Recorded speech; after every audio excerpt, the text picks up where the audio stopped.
इस वीडियो में हम स्टार्ट करेंगे exercise 9.2 solution part 2। Solution part 1 में हमने क्वेश्चन 1 to 10 कंप्लीट कर ली थी इससे पहले, ठीक है। अब 11 से लेकर 19 तक 11 to 19 हम इस वीडियो में पूरे करने वाले हैं क्वेश्चन अपने, ठीक। सब कुछ जो भी मैंने various form of straight line की इक्वेशंस की आपको एक्सप्लेन किया था ना इंट्रोडक्शन वीडियो में, वो जरूर देख लेना एक बार।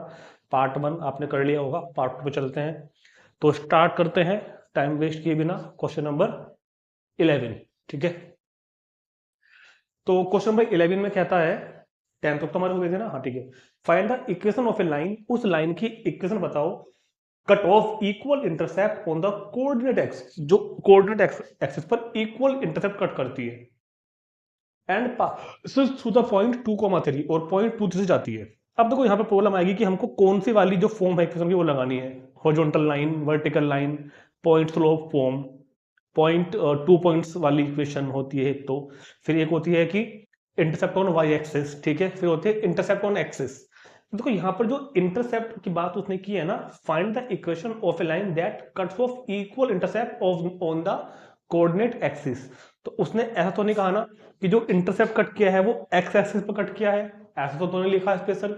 ना ही उसने ये कहा कि जो इंटरसेप्ट कट हुआ है वो वाई एक्सिस पर हुआ है, क्योंकि मैंने आपको एक चीज समझाई थी, y is equal to M S plus C, जहां पर c होता है इंटरसेप्ट ऑन y एक्सिस।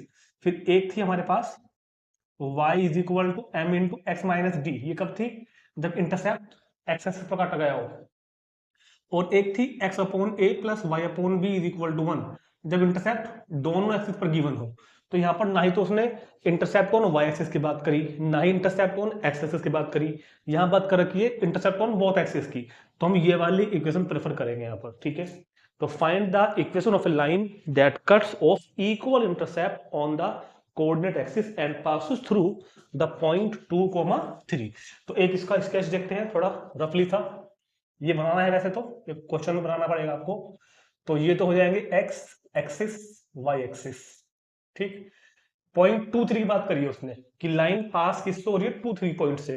तो 2,3 पॉइंट पड़ेगा फर्स्ट क्वाड्रेंट में, तो लाइन हमारी ऐसी बनेगी, ठीक है। तो मान लो कि ये जो पॉइंट है, ये पॉइंट आपका 2,3 पॉइंट है, क्लियर है बात। और ये लाइन हमको, जो लाइन दिखाई दे रही है आपको बोर्ड पर ए बी, ये फाइंड करनी है। ये ओरिजिन हो गया, और इस लाइन में एक्स एक्सिस पर और वाई एक्सिस पर इक्वल इंटरसेप्ट कट करे हैं। तो let the equation of line, let the equation of line, देखो इक्वल इंटरसेप्ट, जितना इंटरसेप्ट ये है, हमने कहा कि ए लेंथ का इंटरसेप्ट है, तो उतना ही वहां है। जब मैंने आपको फॉर्मूला समझाया था ना ये वाला इंट्रोडक्शन में, तो वहां पर ये ए था, ये बी था, तो इक्वेशन क्या बन के आई थी, x upon a plus y upon B is equal to 1। Now both intercepts are equal, let, तो इक्वेशन ऑफ लाइन क्या हो जाएगी, x upon a plus y upon a is equal to 1, क्योंकि दोनों इंटरसेप्ट इस बार सेम कहे उसने। अब वो कह रहा है कि लाइन पास हो रही है पॉइंट 2,3 से। अच्छा, इसका एलसीएम ले लो ए, तो X plus Y, A LCM आ गया, इज इक्वल टू 1। तो X plus Y is equal to कितना हो गया, ए। अब बात को बहुत ध्यान से सुनो, क्योंकि लाइन 1, जो ये लाइन हमने बनाई है ना, लाइन 1 पासेस थ्रू, क्योंकि लाइन 1 पासेस थ्रू पॉइंट 2,3, क्योंकि लाइन 1 किस पॉइंट से पास हो रही है, 2,3। और इंट्रोडक्शन वीडियो में मैंने आपको समझाई थी ये बात कि अगर कोई पॉइंट किसी लाइन के ऊपर पड़ता है, या ये कह लो कि कोई लाइन किसी पॉइंट से होकर जाती है, तो इस पॉइंट के जो कोऑर्डिनेट्स होंगे ना, वो लाइन की इक्वेशन को सेटिस्फाई करते हैं, ठीक है। पॉइंट के कोऑर्डिनेट लाइन की इक्वेशन को सेटिस्फाई करते हैं। तो क्योंकि line 1 pass through the point 2,3, then these coordinates satisfy the equation number 1। So equation first में पुट कर दो, x की जगह 2, y की जगह 3 इज इक्वल टू, ये बात ध्यान रखना, अगर कोई पॉइंट किसी लाइन के ऊपर है, या फिर ये कहो कि कोई लाइन किसी पॉइंट से होकर जा रही है, तो वो पॉइंट के कोऑर्डिनेट लाइन की इक्वेशन को सेटिस्फाई करेंगे। x की जगह 2 भरेंगे यानी कि x कोऑर्डिनेट, y की जगह भरेंगे y कोऑर्डिनेट, तो a की वैल्यू कितनी आ जाएगी 5। और अब ये a की ही वैल्यू जो हमने फाइंड करी है पुट कर दो फर्स्ट में, पुट इन फर्स्ट वापस से। तो x plus Y is equal to 5, ये हमारा क्वेश्चन का आंसर होगा, x plus Y is equal to 5। तो ये होगी equation of required line which cuts equal intercept on both the axes. तुरंत नोट करेंगे इसको, देखते हैं नेक्स्ट नंबर 12। क्वेश्चन नंबर 12 भी इसी फॉर्म का है कुछ कुछ।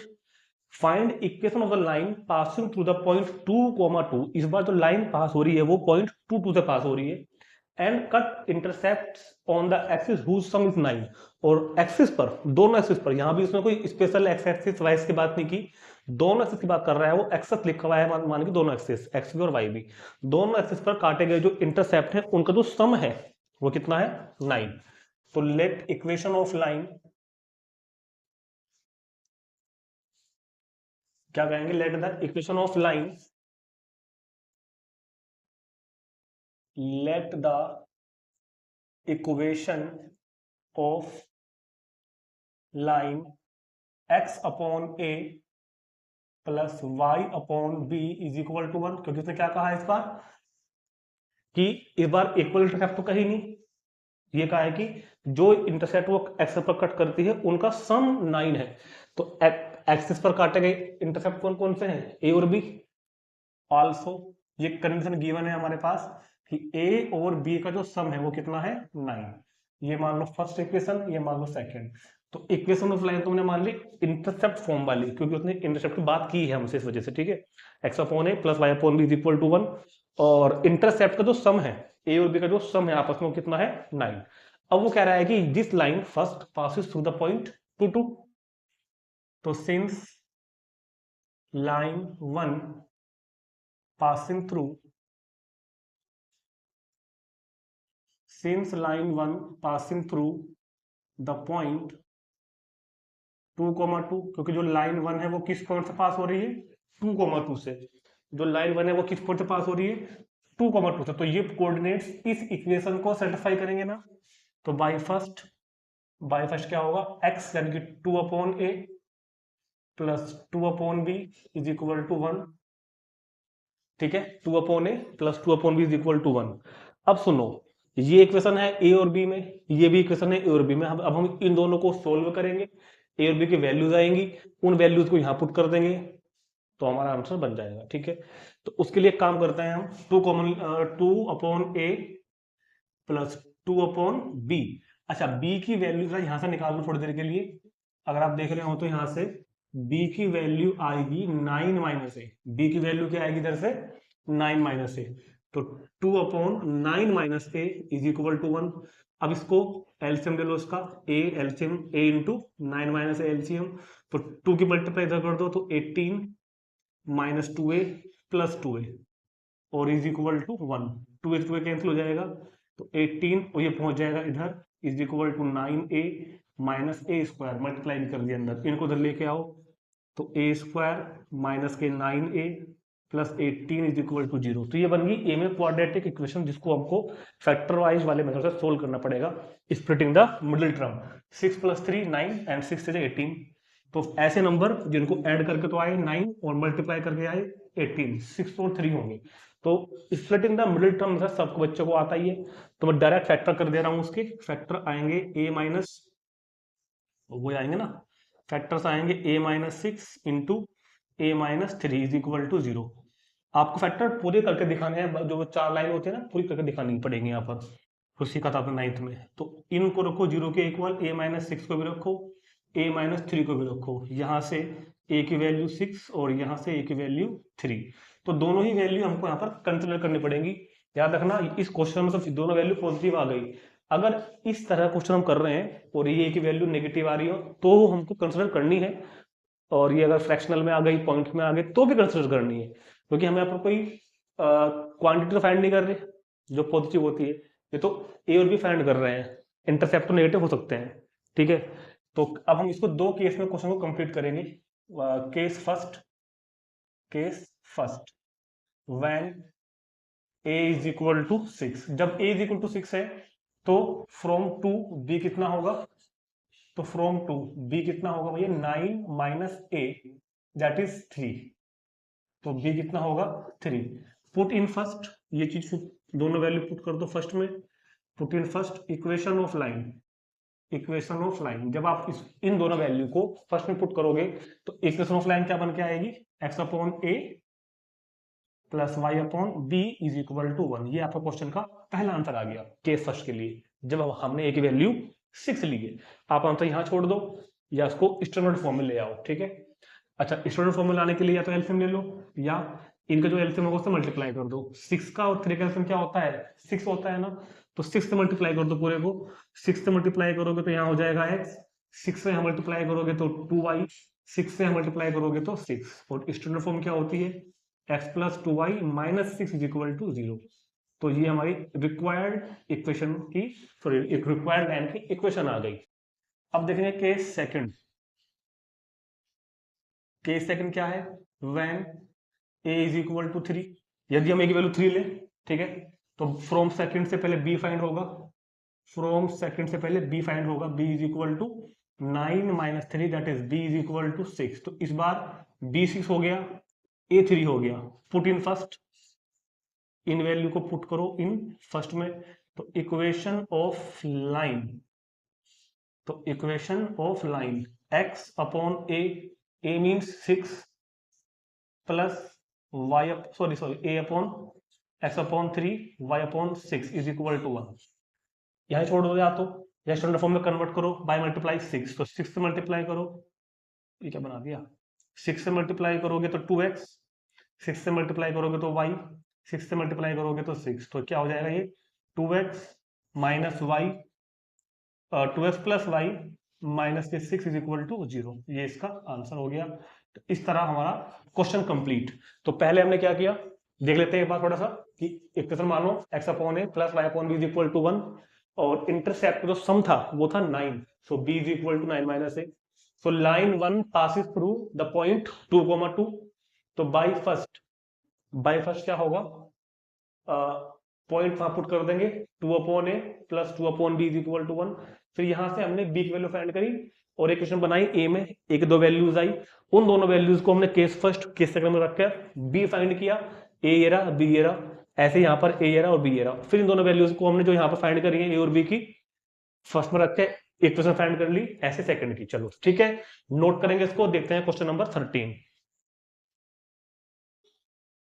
Question number 13, find the equation of the line passes through the point 0,2। वो लाइन बतानी है इक्वेशन जो 0,2 तक पास होती है, and make an angle 2 pi by 3, और 2 पाई बाई 3 का एंगल बनाती है विद पॉजिटिव एक्स एक्सिस। तो एक फिगर देखते हैं थोड़ा सा इसका फॉर आइडिया, बस स्केच है वैसे तो, क्योंकि मेजरमेंट हम एक्टिवेट तो करेंगे नहीं यहाँ पर बोर्ड पर, ना करनी भी नहीं है हमको। तो वो कह रहा है कि वो लाइन की इक्वेशन बताओ जो 0,2 से जाती है। देखो 0,2 कहाँ पड़ेगा, वाई एक्सिस पर, ये पॉइंट मान लो 0,2, तो कुछ इस तरीके से ग्राफ हमारी बनने वाली होगी, है ना, 0,2, और angle makes bye positive x axis is 2 pi by 3। ये एंगल कितना है मेरे पास, 2 पाई बाई 3, और ये पॉइंट के कोऑर्डिनेट्स हो जाएंगे 0,2। तो इस लाइन की इक्वेशन बतानी है। तो पॉइंट x1 y1 का हो जाएगा 0,2 और थीटा 2 पाई बाई 3, ठीक है। तो इक्वेशन ऑफ लाइन, तो पहले m निकालना पड़ेगा ना भाई, जो फॉर्मूला हम लगाएंगे पॉइंट स्लोप फॉर्मूला लगाएंगे, क्योंकि पॉइंट भी है और थीटा है तो स्लोप फाइंड कर लूंगा मैं। तो y minus y1 is equal to m into x minus x1। तो पहले अपने को क्या करना होगा, स्लोप फाइंड करनी होगी। तो m इज इक्वल टू कितना हो गया, tan 2 pi by 3, tan m is equal to था tan थीटा, स्लोप फाइंड करने का फॉर्मूला था m इज इक्वल टू कितना, tan थीटा। अब tan 2 पाई बाई 3 की वैल्यू फाइंड करनी होगी, जो हमने ट्रिग्नोमेट्री में सीखा था, tan 2 पाई बाई 3 यानी कि tan 120 डिग्री हो गया। अगर मैं इसको डिग्री में कन्वर्ट करूं तो 120, तो 120 को हम क्या लिख सकते हैं, ये 90 प्लस 30, ये सब हमने सीखा था ट्रिग्नोमेट्री में, 90 प्लस 30। तो 90 tan 90 प्लस 30 होता है माइनस कोस 30। क्यों होता है, कैसे होता है, ये सब हम सीख चुके हैं ट्रिग्नोमेट्री में। तो m is equal to minus cos 30 की वैल्यू √3। तो now we have slope and point. तो equation of line, equation of line क्या होगी, y minus y1 is equal to m into x minus x1। तो y minus y1 यानी कि 2, m की value minus √3 into x minus x1 यानी कि 0, y minus y1 m into x minus x1। तो y minus 2 √3 की multiply करोगे अंदर तो माइनस के x √3, इसको इधर लेके आ जाओ तो प्लस का x √3 plus y minus 2 is equal to 0। This is the required equation of line. Clear है, सिंपल सा क्वेश्चन था, स्लोप पॉइंट स्लोप फॉर्म वाला। अब इसमें आगे भी कह रहा है वो कुछ, also find the equation of the line parallel to it and crossing the y axis at a distance of 2 unit below the origin. अब वो बोल रहा है कि एक और इक्वेशन बताओ लाइन की जो इसके तो पैरेलल हो, कह रहा है ना, also find the equation of the parallel to it, जो इसके तो पैरेलल हो, and crossing the y axis, और वाई एक्सिस को कहां पर क्रॉस कर रही हो, ओरिजिन से 2 यूनिट नीचे। देखो ओरिजिन से 2 यूनिट नीचे यानी कि 0,-2 होगा पॉइंट, और इसके पैरेलल चाहिए मेरे को, तो इसके पैरेलल हो तो ये हो जाएगा ना। तो वो इस वाले लाइन की इक्वेशन पूछ रहा है इस बार, तो ये जो कोऑर्डिनेट्स होंगे ये हो जाएंगे इस बार 0,-2। तो ये जो लाइन है इसको बोल दो L1, इसको बोल दो L2। क्लियर है? तो अब मुझको L2 की क्या बतानी है, इक्वेशन, और L2 पैरेलल है किसके, L1 के। लाइंस L2 पैरेलल L1, और हमको पता है कंडीशन ऑफ पैरेललिज्म से कि पैरेलल लाइन की स्लोप इक्वल होती है, हमने पढ़ा था 9.1 में। सो slope of L2, so slope of L2 भी कितना होगा, दैट इज m, सेम जो इसका स्लोप था, जो स्लोप इसका था वो स्लोप इसका होगा। रीजन हमने दे दिया ऊपर, क्यों, क्योंकि दोनों पैरेलल है। अगर दो लाइंस पैरेलल हैं उनकी स्लोप इक्वल होती है। और पॉइंट क्या होगा इसका, जिस पॉइंट से पास हो रही है, यानी कि 0,-2 से। इस वाली लाइन की इक्वेशन कौन सी की, L2 की। इक्वेशन ऑफ लाइन L2 क्या होगा, y minus y1 is equal to m into x minus x1। तो y minus y1 is equal to m into x minus x1। So y plus 2 is equal to minus x√3, इसको उधर भेज तो plus में आ जाएगा ये तो x√3 plus y plus 2 is equal to 0। तो ये इसका सेकंड पार्ट भी कंप्लीट हो गया। इजी सा क्वेश्चन था बहुत ही, तुरंत इसको नोट करेंगे। क्वेश्चन नंबर 14 देखेंगे इसके बाद, इंपॉर्टेंट है, थोड़ा समझने का क्वेश्चन है। The perpendicular from the origin to a line, origin से एक लाइन पर परपेंडिकुलर ड्रॉ किया गया है, meets it at the point -29, और वो उस लाइन को कहां मिलता है, -29 पर। वैसे तो स्केच बनाएंगे हम इसको, रफ ही होगा वैसे तो, फिर भी जितना हमारे हाथ में होगा एक्यूरेसी उतना बनाएंगे, है ना। फिर से पढ़ते हैं एक बार और। Find the perpendicular from the origin to a line meets it at the point -29। तो पहले देखो ओरिजिन तो हाँ होता ही होता है, पॉइंट -29 कहाँ होगा, एक्स एक्स तो -2, वाई एक्सिस पे 9, पॉइंट -2 यहाँ पे कहीं होगा जाके, -2,9। क्लियर है? पॉइंट -2,9 कहीं यहाँ पे होगा। तो मान लो कुछ ये कोई लाइन है ऐसे, ये कोई लाइन है ऐसे, और ये जो पॉइंट है ये कितना है मेरे पास, -2,9। इसको मैंने P बोल दिया। ये हो गया ओरिजिन के कोऑर्डिनेट्स होते हैं 0, 0, और वो कह रहा है कि the perpendicular from the origin to a line, इस वाले ओरिजिन से उस लाइन पर एक परपेंडिकुलर ड्रॉ किया, और ये परपेंडिकुलर इस लाइन को कहां मिलता है, -29 पर। ये परपेंडिकुलर इस लाइन को कहां मिलता है जाकर के भैया, ये परपेंडिकुलर लाइन को कहां मिलता है जाके, -29 पर। फिगर समझ में आ गई कि ओरिजिन से एक लाइन पर, इस लाइन को मैंने बोल दिया L, इसको मैंने बोल दिया L, लाइन को मैंने क्या बोल दिया L, और OP क्या है, ये पॉइंट P है ना, ये पॉइंट को मैं P बोल देता हूं, तो ये OP क्या हो जाएगा मेरा, परपेंडिकुलर। तो कह रहा है कि ओरिजिन से एक लाइन पर परपेंडिकुलर ड्रॉ किया गया है, और ये परपेंडिकुलर उस लाइन पर पॉइंट -29 मिलता है, यानी कि पॉइंट -29 लाइन OP के ऊपर भी है, और पॉइंट -29 लाइन L पर भी है। भाई अगर मैं कह रहा हूं कि इस लाइन पर परपेंडिकुलर ड्रॉ किया मैंने ओरिजिन से, और कहा मिलता है -29 पर, तो -29 तो कॉमन हो गया ना दोनों लाइन के लिए, -29 तो दोनों लाइनों पर पड़ेगा ना। चलिए ये बात समझ में आ गई। तो ध्यान रखना -29 दोनों लाइनों के ऊपर पड़ रहा है, क्योंकि परपेंडिकुलर इस पॉइंट पर लाइन को मिलता है, तो पॉइंट -29 दोनों लाइन के ऊपर पड़ने वाला है। क्लियर है? चलो, तो करना क्या है, इस लाइन की ही इक्वेशन हमको फाइंड करनी है। क्वेश्चन पढ़ लो एक बार दोबारा से। The perpendicular from the origin से खींचा गया परपेंडिकुलर टू ए लाइन, एक लाइन पर, मीट्स इट एट पॉइंट -29, इस लाइन को -29 पर मिलता है। Find the equation of line. तो इक्वेशन ऑफ लाइन हमको फाइंड करनी है। कुछ क्वेश्चन समझ में आ गया। करना क्या है, लाइन एल की इक्वेशन हमको फाइंड करनी है जिस पर ओरिजिन से जो परपेंडिकुलर हमने खींचा है वो परपेंडिकुलर पॉइंट पी पर यानी कि -29 पर मिलता है। तो लिखेंगे थोड़ी सी बात कि the perpendicular from origin, the perpendicular ऐसे लिखो direct, the perpendicular OP, the perpendicular OP meets line L at P that is -29। ठीक हो गया। इस बात में सारी बात सारी समा गई अपने आप ही कि ओपी परपेंडिकुलर है लाइन एल पर और मिलता है -29 पर। अब एक बात बताओ, बहुत ध्यान से सुनने वाली बात है, क्वेश्चन बहुत तेजी सा है। मुझको एल की इक्वेशन फाइंड करनी है, equation of line L, equation of line L. ऐसा क्वेश्चन हमने पहले भी किया था, इससे पहले वाली वीडियो में 9.2 सॉल्यूशन पार्ट 1 में। लाइन एल पर ये पॉइंट स्थित है ना -29, तो इस लाइन के लिए पॉइंट तो मेरे पास हो गया x1 y1 तक कितना हो गया -2,9। अगर मेरे को इसकी स्लोप पता लग जाए कहीं से तो मेरा काम बन जाएगा, क्योंकि फिर मैं फॉर्मूला लगा सकता हूं ना, y minus y1 is equal to m into x minus x1। भाई लाइन एल पर पड़ने वाला पॉइंट तो है -2,9, अगर इसकी स्लोप पता चल जाए तो काम हो जाएगा।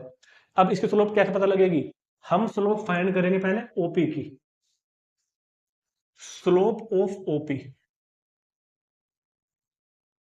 कौन से वाले फॉर्मूले से, इस वाले फॉर्मूले से, y2 minus y1 upon x2 minus x1 passes through 2 points x1 y1 x2 y2, तो y2 minus y1 0 minus 9 upon x2 minus x1, तो OP की स्लोप तो कितनी हो जाएगी -9/2। और क्योंकि लाइन L OP के परपेंडिकुलर है, क्योंकि line L perpendicular to line OP, समझते हैं ना ये बात, तो लाइन L जो है वो परपेंडिकुलर है लाइन OP पर। सो स्लोप ऑफ लाइन L कितना होगा, ये हमने पहले भी किया था, तो स्लोप ऑफ लाइन L कितना होगा -1 अपॉन स्लोप ऑफ OP। भाई परपेंडिकुलरिटी की कंडीशन यही तो है, दो लाइन अगर परपेंडिकुलर होंगी तो उनकी स्लोप्स का प्रोडक्ट मैथन होता है ना। तो स्लोप ठीक है लिख दिया, slope of line L is equal to -1 upon slope of OP। तो लाइन ऑफ स्लोप L यानी कि M is equal to -1 upon slope of OP -9/2। तो M की वैल्यू क्या बन गई 2/9। तो हमने क्या किया, हमने M भी फाइंड कर लिया। तो क्वेश्चन आपको करना कैसे है, फिगर भी बनानी है, पहले ये सारा काम करना है फिर ये करना है, ठीक है। तो क्या हो जाएगा y minus y1 is equal to m into x minus x1, नो को ले आओ इधर, तो 9y minus 81 is equal to 2x plus 4। Standard form में लाना है, दोनों को उधर भेज दो उठा करके, 2x ये उधर गया तो माइनस के 9y, 2x माइनस के 9y प्लस के 85, प्लस के कितने 85 इज इक्वल टू 0। तो ये हो जाएगी लाइन L की इक्वेशन। ठीक, चलते हैं क्वेश्चन नंबर 15 पर।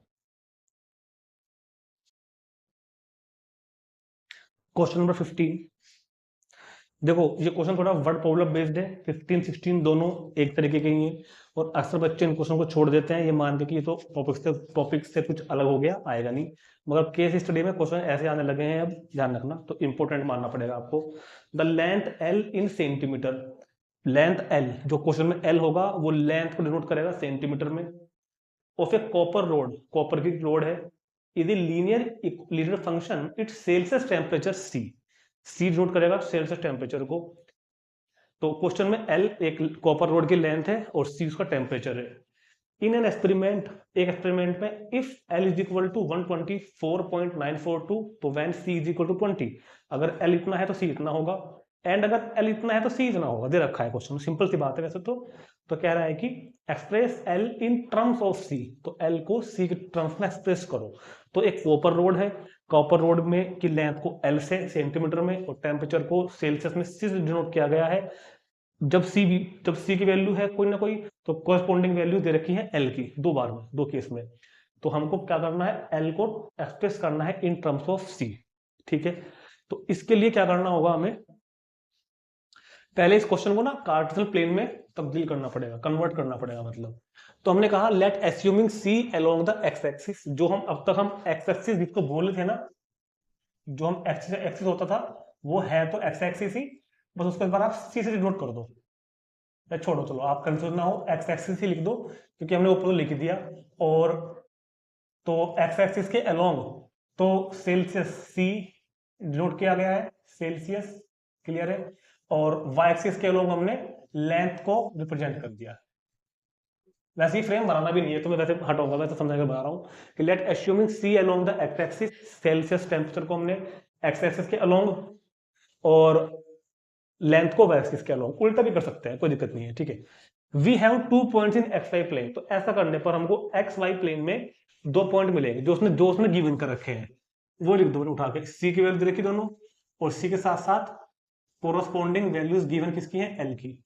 तो जरा बुक उठा लू मैं भी, तो क्या क्या दे रखा है भैया, सी की वैल्यू कितनी है, जब सी 20 है तो एल कितना है 124.942, ठीक है। और जब एल और जब सी कितना है 110, तो एल कितना है 125.134। और मेरे को दिख रहा है कि सेल्सियस की स्पेलिंग में कोई गड़बड़ है, मसला है, सेल्सियस, ठीक है।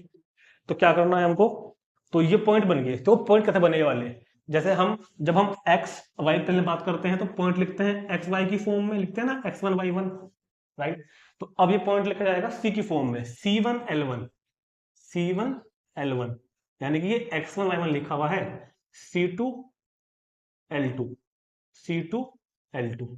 भाई जैसे अगर ये x एक्सिस y एक्सिस है तो x1 y1 x2 y2, अभी c एक्सिस है, ये l एक्सिस है, तो C1 L1 C2 L2। तो पॉइंट्स क्या बने मेरे पास in S Y plane, C1 L1, तो C1 के साथ L1 तो ये हो गया 124.942, और C2 110, इसके लिए हो गया 125.134।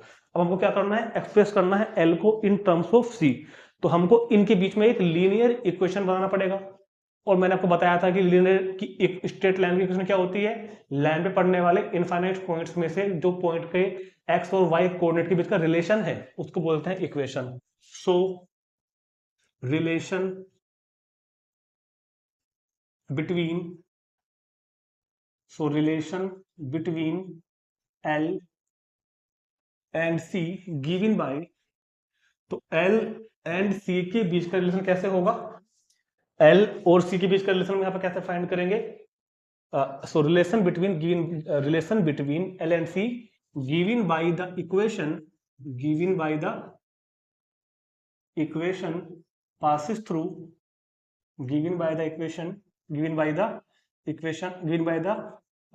थोड़ा सा लैंग्वेज में प्रॉब्लम हो जाएगी बाद में आपको, given by the equation तो ठीक था, given by the equation of straight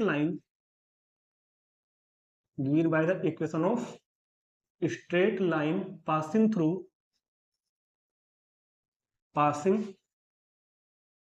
through these 2 points। नहीं समझ में आई बात, these, अरे उसमें कहा है ना कि वो लीनियर फंक्शन है, पढ़ो क्वेश्चन में लिखा हुआ है ना उसमें, is a linear function, copper का क्या है वो लीनियर फंक्शन है। तो रिलेशन बिटवीन एल एंड सी, तो एल और सी के बीच का जो रिलेशन होगा गिवन बाय, वो कैसे प्राप्त होगा, वो एक इक्वेशन होगा उस स्ट्रेट लाइन की जो पास होगी इन दोनों पॉइंट से, ठीक। तो इक्वेशन ऑफ लाइन क्या होगी, याद करो y माइनस y1। तो हमारे क्वेश्चन में x का रोल तो कौन निभा रहा है, सेल्सियस, और y का रोल कौन निभा रहा है, L।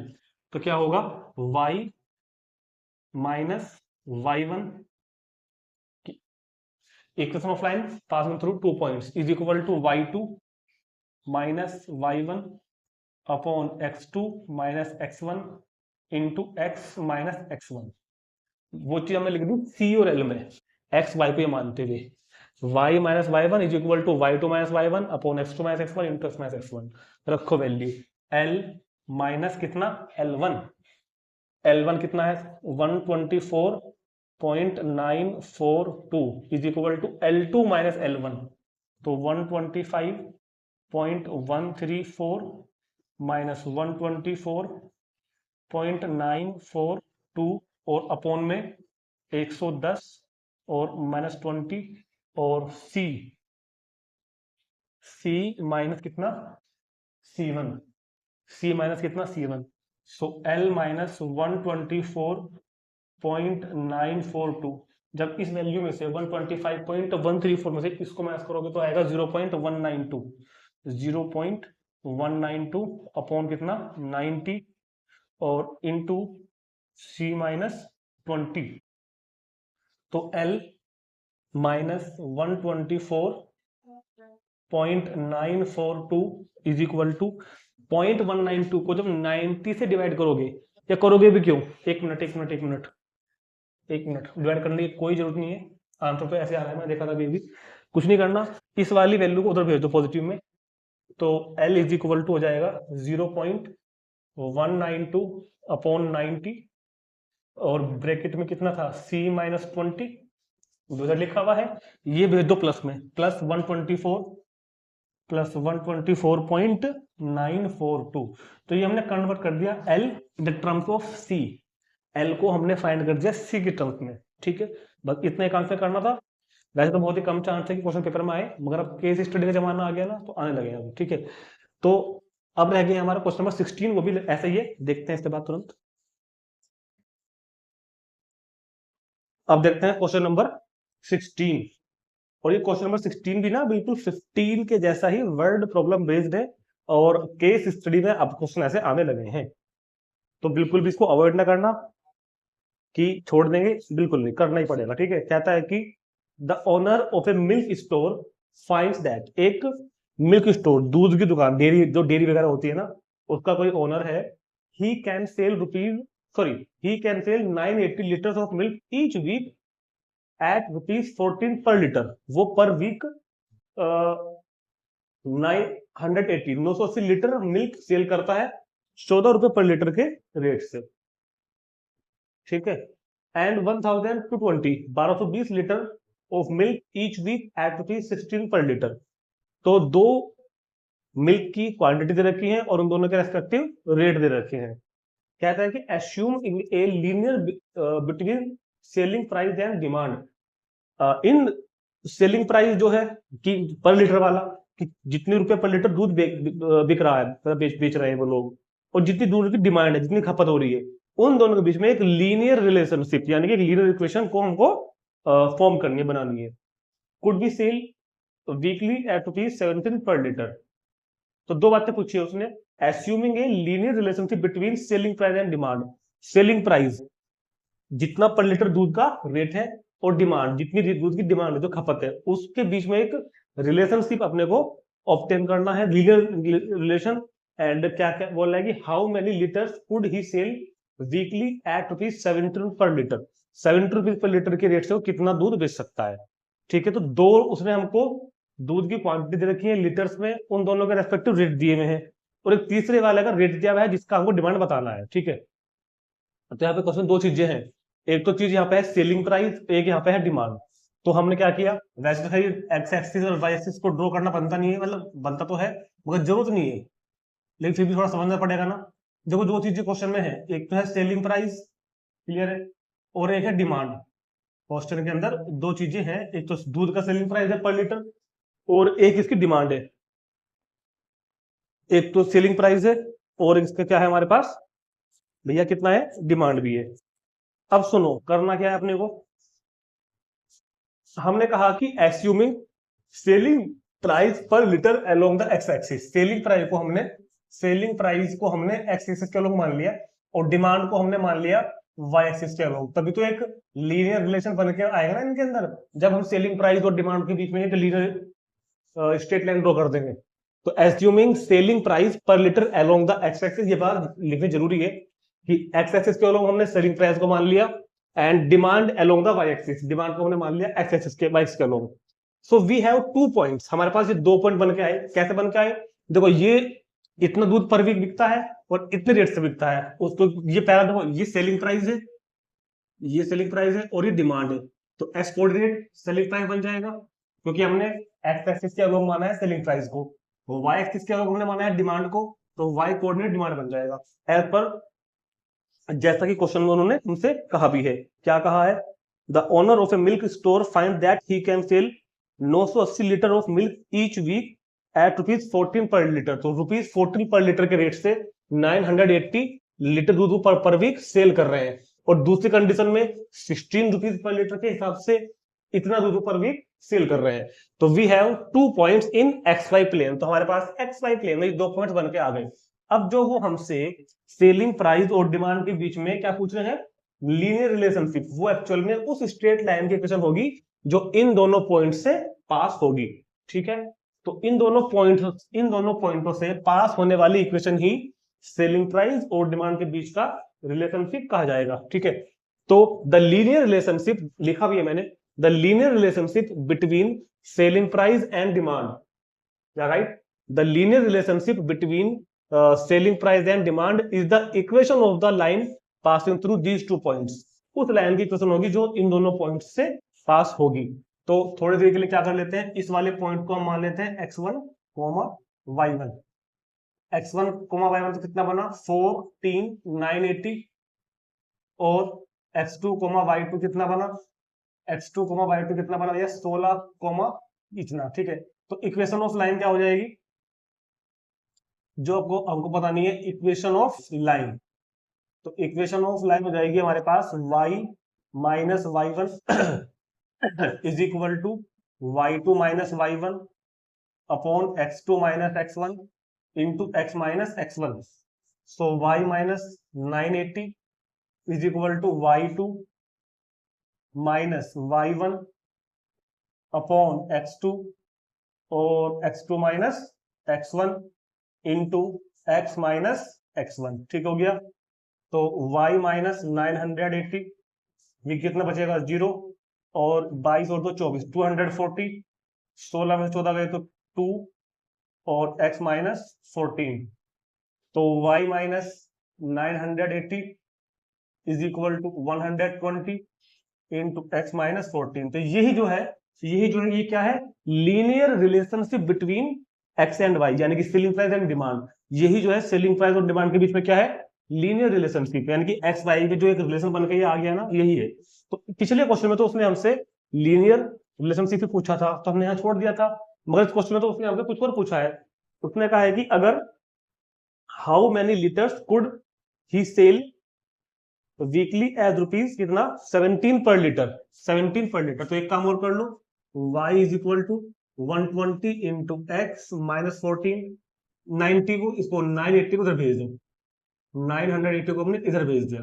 अब सुनो क्या कह रहा है वो, एट अगर x की वैल्यू कितनी हो जाए 17 रुपीज 17 पर लीटर, अगर x की वैल्यू क्या करते हैं हम, अगर x की वैल्यू ₹17 पर लीटर कर दे, तो पुट कर दो इसमें, सो y is equal to 120 17 minus 14, और ये हो जाएगा 980, तो 120, ये कितना बचेगा इधर 3 प्लस 920, तो भारतीय 36 यानी कि 360 प्लस 980, सो y इज इक्वल टू 0, तो ₹1340, तो 17 रुपए पर लीटर के हिसाब से वो, सॉरी रुपीज नहीं, डिमांड इतने लीटर, तो 17 रुपए पर लीटर के हिसाब से वो इतना दूध, इतना मिल्क पर वीक सेल कर सकता है, ये हमको बताना था, रुपीज और रुपीज कह रहा हूं। तो क्या होगा answer, the owner of milk store, the owner of milk store could sell 1340 litre milk on the rate कितना, ₹17 पर लीटर। तो इस तरह क्वेश्चन केस स्टडी में आते हैं, तो बिल्कुल भी छोड़ना नहीं है, जरूर करना है। तो 15 भी ऐसा ही था, 16 वैसा ही था। ठीक है, अब चलते हैं नेक्स्ट क्वेश्चन पर। Question number 17, P point P जिसके कोऑर्डिनेट ए बी है is the mid point of the line segment between the axis so that the equation of line this. देखो क्या लिखा है, पहले क्वेश्चन को समझते हैं। ये हो गए एक्सेस, क्लियर है बात, ये हो गए हमारे पास में क्या, एक्सेस, एक्सेस मतलब कोऑर्डिनेट एक्सिस, दोनों एक्सिस को साइमल्टेनियसली बोलते हैं axes. Point P A B is the mid point of line segment between axis. ये कोई लाइन सेगमेंट है, सॉरी ये कोई लाइन है, इस लाइन सेगमेंट का जो पार्ट एक्सिस के बीच में पड़ रहा है, इस पॉइंट को मैंने ए मान लिया, इस पॉइंट को मैंने बी मान लिया, इस वाले क्या बोलते हैं, इस वाले सेगमेंट का, सेगमेंट ए बी का जो मिड पॉइंट है वो पी है। ये बोल रहा है क्वेश्चन में कि P A B is the mid point of a line segment between axis, x axis y axis के बीच में जो ये हिस्सा आपको दिख रहा है ना ए बी, इस पार्ट का, इस सेगमेंट का जो मिड पॉइंट है पी, उसके कोऑर्डिनेट्स ए बी है। ये लिखा हुआ है कि एक कोई लाइन सेगमेंट है, तो उसका जो पार्ट एक्सिस के बीच में पड़ रहा है, लाइन ए बी का जो ये पार्ट है ना ए बी जो बीच में पड़ रहा है, इसका mid point P A B है। ठीक है, तो P A comma B is the P A comma B is the mid point of line segment A B. समझ में आ गई बात क्या बोल रहा उसने कि पी ए बी जो है वो पी जिसके कोऑर्डिनेट्स ए बी है वो लाइन सेगमेंट ए बी है। तो कह रहा है कि प्रूव करो इक्वेशन ऑफ लाइन ये होगी, तो हमको लाइन ए बी की इक्वेशन फाइंड करनी है और वो ये लाकर दिखानी है। तो आपको याद होगा जब मैंने आपको इंटरसेप्ट फॉर्म समझाई थी इस 9.2 के इंट्रोडक्शन में, तो ये देखो इंटरसेप्ट फॉर्म की तो है, जब लाइन एक्स एक्सिस पर भी और वाई एक्सिस पर भी क्या बनाती है इंटरसेप्ट। तो let the equation of line, let the equation of line in intercept form बनी, let the equation of line in intercept form. क्या था याद करो, इंटरसेप्ट फॉर्म में लाइन की इक्वेशन थी x upon a plus y upon b is equal to 1। याद है क्या, जब मैंने आपको ये समझाया था ना 9.2 का introduction various form of straight line, तो उसमें बताया था कि स्ट्रेट लाइन की इंटरसेप्ट वाली फॉर्म क्या होती है, x upon a plus y upon b is equal to 1। लेकिन यहाँ पे थोड़ा चेंज करना पड़ेगा, क्योंकि आपको मैंने कभी बताया है शायद कि जब कोई सिंबल्स जो हम लिखते हैं ना a b x y, अगर क्वेश्चन में पहले से गिवन है, ध्यान से सुनना, अगर कोई सिंबल्स यानी कि ये जो लेटर्स होते हैं ना एबीसी क्वेश्चन में ऑलरेडी गिवन है पहले से ही, और हमारे फॉर्मूले में भी हमने वही होते हैं फॉर्मूले में भी, तो हमको चेंज करने पड़ेंगे। जो हमारा इंटरसेप्ट फॉर्म का जो लाइन का फॉर्मूला है एक्चुअल में वो ये होता है x upon a plus y upon b is equal to 1, but A B given in already in the question, A B उन्होंने पहले दे रखे हैं क्वेश्चन में, तो हम ए बी को नहीं ले सकते, हमको ये चेंज करने पड़ेंगे। ठीक, तो हम इनको क्या चेंज कर देते हैं, अल्फा बीटा कर देते हैं। तो let the equation of line x upon alpha plus y upon beta. कोई डाउट तो नहीं आता, अल्फा बीटा क्यों लिया मैंने। अब सुनो, ये तो था ओरिजिन, याद करो OA जो x एक्सिस पर इंटरसेप्ट है वो अल्फा, जो y एक्सिस पर इंटरसेप्ट है वो बीटा। तो A के कोऑर्डिनेट क्या हो जाएंगे, अल्फा कोमा 0, B के कोऑर्डिनेट्स क्या हो जाएंगे 0 कोमा बीटा। जब हमने इसको आपको समझाया था ना इंट्रोडक्शन वीडियो में, तो x upon a plus y upon b, तो ये पॉइंट होता था a कोमा 0, ये होता था 0 coma b।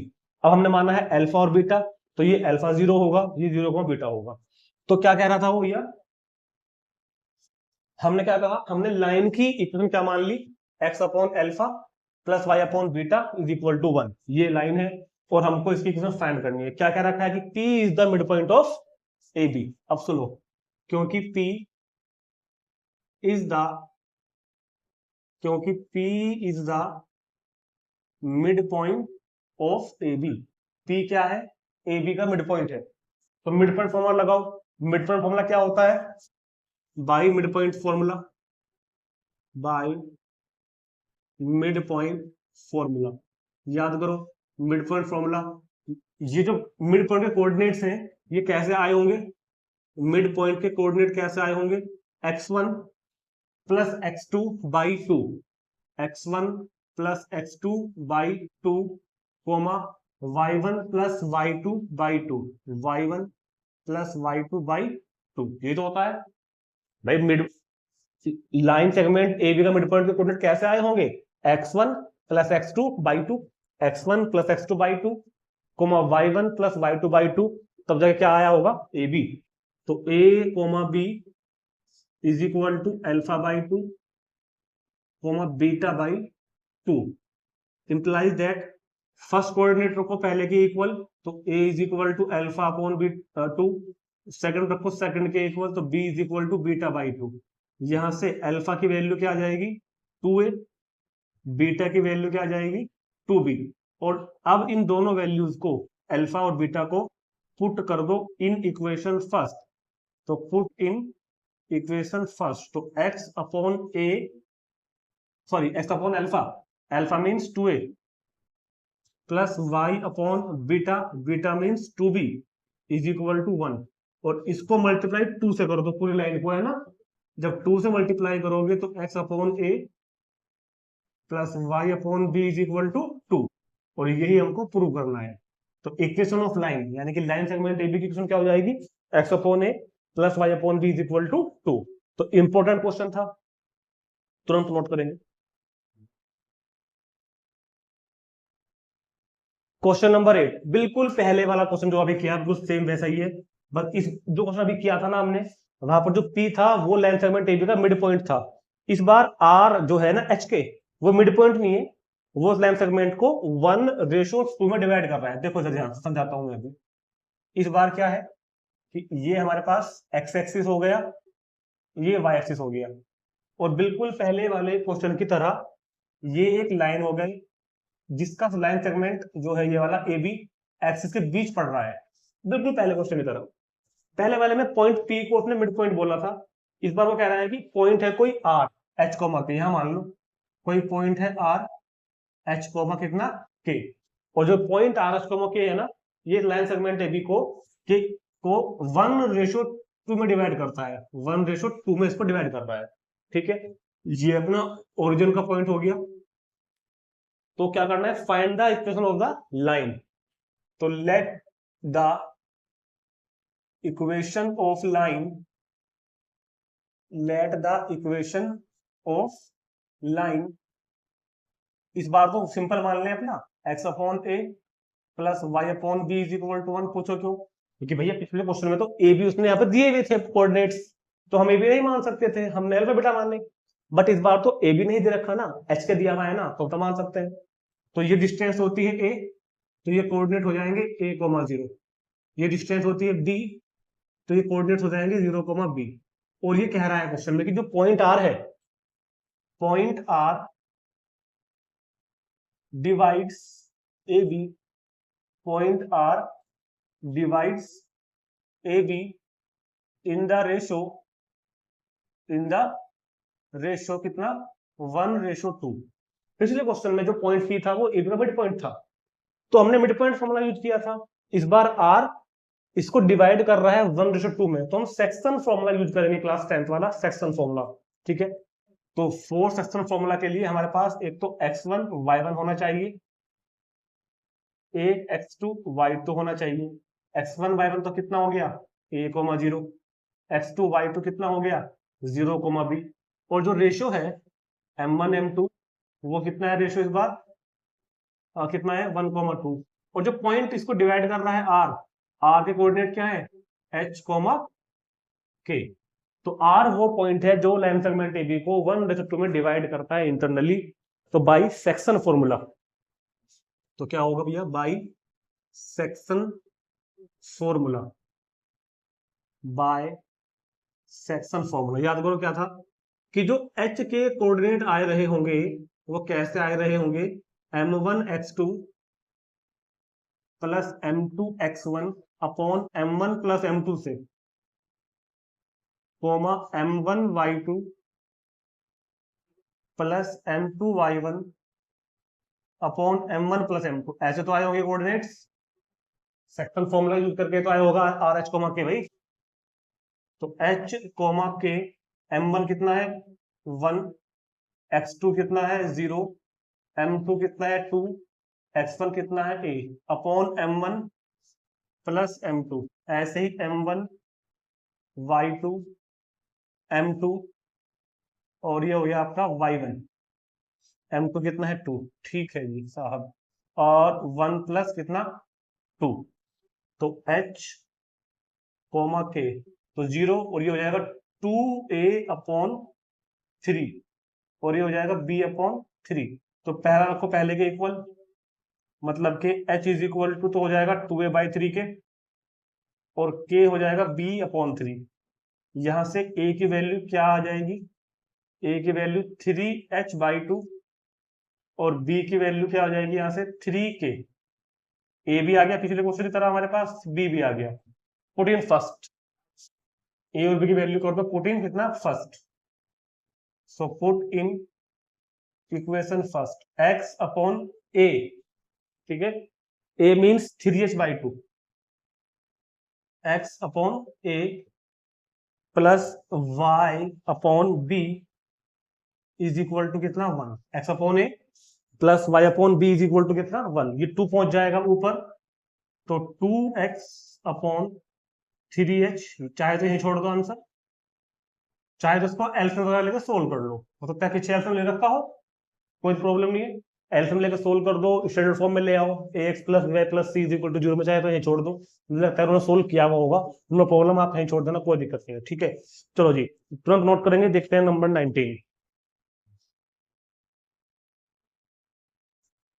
By using the concept of equation of a line, line की इक्वेशन के कंसेप्ट का यूज करके prove that 3 points, prove that given 3 points, 3 0 -2 2, 3, 0 -2, 2, इसको a बोल दो भैया, इसको b बोल दो, इसको c बोल दो। A2 आर कोलिनियर, हमको इन तीनों पॉइंट्स को कोलिनियर प्रूव करने हैं। अभी हमारे पास कोलिनियरिटी के लिए एक तरीका था जो हमने स्टार्ट में पढ़ा था, ट्राइंगल का एरिया 0 दिखा करके, राइट। अब उसने कहा है कि by using the concept of equation of a line, एक लाइन की इक्वेशन का जो कंसेप्ट है उसको यूज करके प्रूव करना है। तो क्या कंसेप्ट है वो, कंसेप्ट ये है कि ये पॉइंट ए है, ये पॉइंट बी है, ये पॉइंट सी है। मैं क्या करूंगा, मैं दो पॉइंट से पास होने वाली लाइन की इक्वेशन फाइंड करूंगा अभी तुम्हारे सामने, पॉइंट ए से और पॉइंट बी से। पहले हम क्या करेंगे, पॉइंट ए और बी से पास होने वाली लाइन की इक्वेशन फाइंड करेंगे। फॉर्मूला है हमारे पास 2 पॉइंट वाला, और अगर ये वाला पॉइंट भी इसी लाइन पे पड़ता है, अगर ये वाला पॉइंट सी भी इसी लाइन पड़ेगा आगे जाके, तो इसके कोऑर्डिनेट इस इक्वेशन को सेटिस्फाई करेंगे। ये बात मैंने आपको समझाई थी, ठीक है। तो एक काम करो, वी हैव टू फाइंड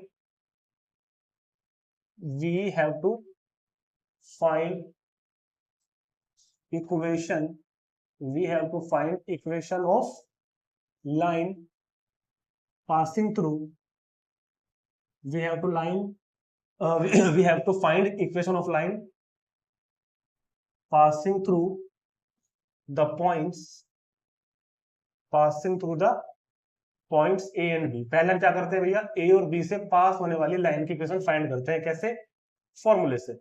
तो x1 y1 मान लो A वाले को 3, 0,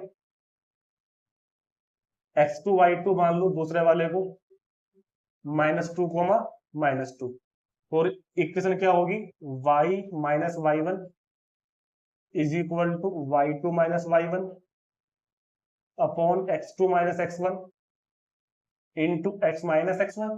क्लियर, y माइनस y1 कितना है 0, y2 minus y1 upon x2 minus x1 into x minus x1।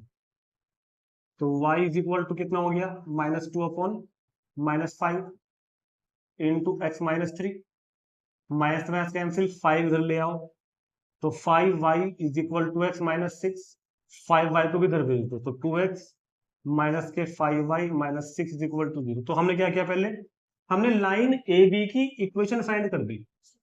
अब हमको एक चेक करना है या प्रूव करना है, फिलहाल तो प्रूव करना है हमको कि point A B C collinear है। तो लाइन ए बी की इक्वेशन को पॉइंट सी के कोऑर्डिनेट सेटिस्फाई करेंगे ना। ये बात मैंने समझाई थी कि अगर कोई पॉइंट किसी लाइन पर है तो वो उसके कोऑर्डिनेट उस इक्वेशन को सेटिस्फाई करते हैं। तो अगर ये तीसरा कोऑर्डिनेट को मैं पुट करूंगा अभी और सेटिस्फाई कर गया, यानी कि एलएचएस आरएचएस इक्वल आ गई, तो हम कहेंगे कि पॉइंट सी भी इसी लाइन पर पड़ता है, ए बी पर। ये फिलहाल इक्वेशन ऑफ ए बी है फिलहाल तक, तो कि मैंने अभी ए और बी का यूज करके इसको निकाला है। तो क्योंकि ये अभी ए बी की इक्वेशन है और मुझको दिखाना है कि पॉइंट सी भी इसी के ऊपर स्थित है, तो पॉइंट सी के कोऑर्डिनेट इसको सेटिस्फाई करेंगे। Now put x is equal to 8 and y is equal to 2। तो लेफ्ट हैंड साइड लेके चलो भैया, 2x माइनस 5y माइनस 6, तो 16 माइनस 10 माइनस 6, तो 16 minus 16 is equal to 0 is equal to RHS। तो since point since coordinate of point C